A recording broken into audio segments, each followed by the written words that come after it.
Muchas gracias por la invitación. Bueno, yo asumo que aquí yo soy el convidado de piedra. Soy desde luego el más viejo, digamos, de la mesa. Y entonces creo que esto me autoriza, o así espero, digamos, a hablar a partir de mi trayectoria, de mi acierto y de los errores, y no de mi lectura ni de una visión ideal acerca del futuro. Pero además creo que yo condenso como casi todos los pecados de los vituperiados 30 años, contra los cuales ha fundado su identidad y contra los cuales se ha revelado la nueva generación que hoy día está en el gobierno. Los voy a enumerar, aunque la lista está muy lejos de ser exhaustiva y recibo encantado propuesta a la salida.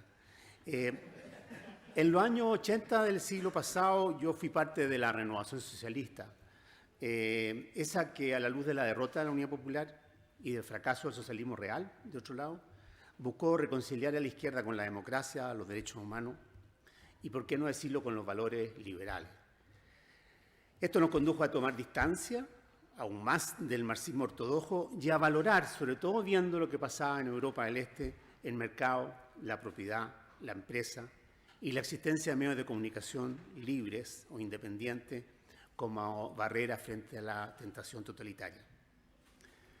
Formé parte, además, segundo pecado, del ala que decidió usar los propios mecanismos de la dictadura para derrotarla en el plebiscito de 1980, cuestión que hicimos, a pesar de un contexto mediático no, digamos, hostil, sino venenoso.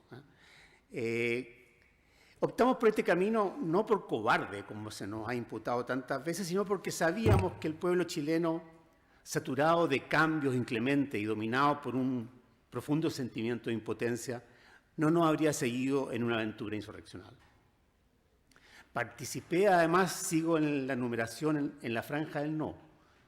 Esta, en lugar de volcarse a la denuncia, a dar testimonio y a anunciar el fin del capitalismo, se limitó a ofrecer paz, reconciliación, democracia y la oportunidad de una vida con algo más de alegría, empleando para ello, además, los recursos de la comunicación y la publicidad política. ¿Fue esta la que derrotó a Pinochet? Ciertamente no. Fue una conjunción de luchas y de puntos de vista, como siempre sucede en la historia, que a veces avanza retrocediendo o viceversa. Pero la actitud de la franja, sin embargo, creo que marcó el curso de los años siguientes. Luego fui director de comunicaciones del gobierno del presidente Elwin, de aquel de En la medida de lo posible. Desde esa posición sostuve una serie de posiciones controvertidas. Ante la presión interna por copiar a la dictadura y emplear el poder del Estado para disciplinar a los medios e influir en la opinión pública, sostuve que la mejor política de comunicaciones es la que no existe. Frase pensé que se leería desde una clave gramsciana o maquiavélica, pero que se interpretó literalmente y me ha perseguido desde entonces. Ante la crisis que empezaron a experimentar los medios escritos que habían luchado por la democracia, por su escasa lectoría y publicidad, me opuse a sostenerlos con recursos públicos. Lo hice pensando que había urgencias mayores, que esto establecería una inevitable relación de dependencia respecto al gobierno, lo que era contrario a los principios democráticos, y que el camino correcto era que esos medios se acercaran a la audiencia, cuya vida ya no estaba ordenada en torno al dilema de dictadura-democracia, sino que adquiría tonalidades mucho más complejas. ¿Me arrepiento de esas posiciones? Francamente, no. Me habría encantado que al inicio de la transición, cuando era el momento adecuado, se hubiese creado un panorama de medios más plural, como siempre pensamos que se ocurrió en España, pero ahora nos enteramos que no fue nunca tan plural como creíamos.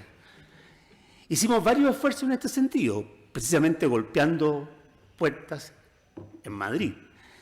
Pero, entre otras cosas, dotamos de autonomía a TVN, lo que le llevó a conseguir el liderazgo de Sintonía. Pero la creación de un nuevo ecosistema de medios no dependía solamente del gobierno y no prosperó.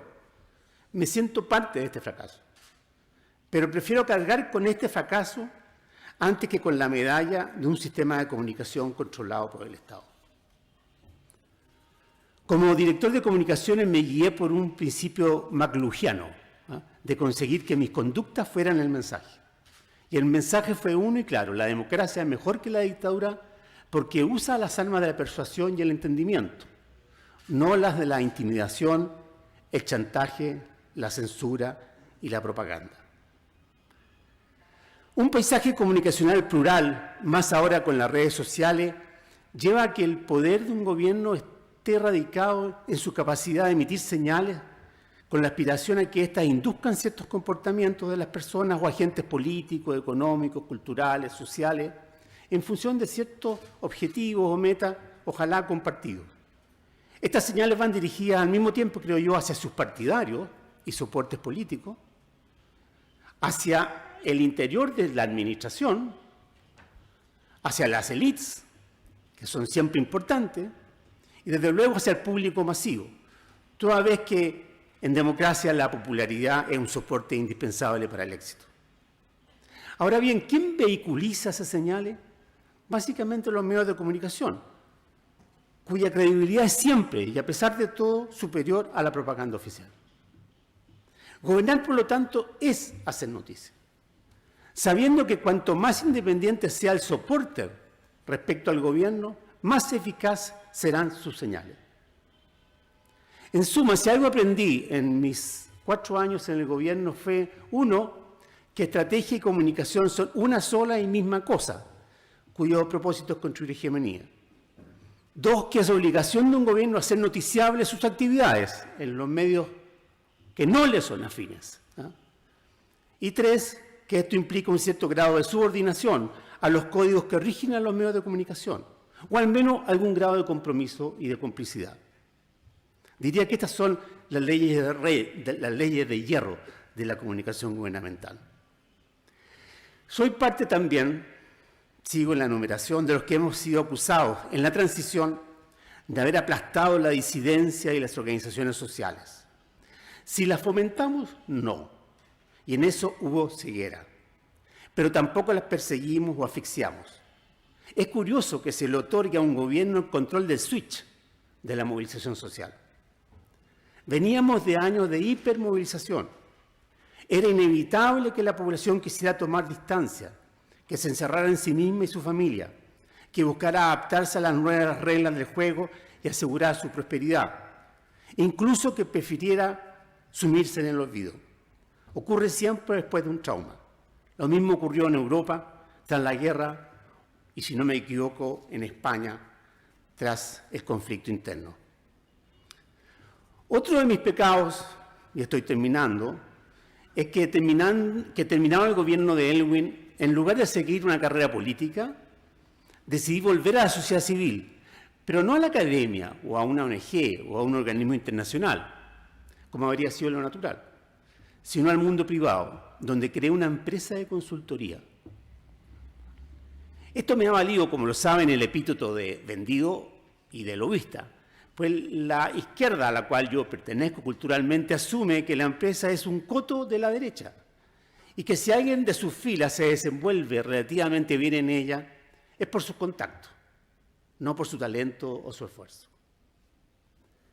Bueno, ese paso no me alejó por completo de la comunicación pública o política, en parte porque en el mundo de hoy no existe la empresa privada, toda empresa es pública. Y en parte también porque sin buscarlo me vi involucrado en algunas campañas de la concertación, principalmente en la segunda vuelta de Ricardo Lagos en el año 2000, luego que sorpresivamente Lavín le empatara. Es otro momento de mi vida que no estuvo libre de controversia. Lo que hicimos esa vez fue simplemente refrescar lo que habíamos aprendido con la franja.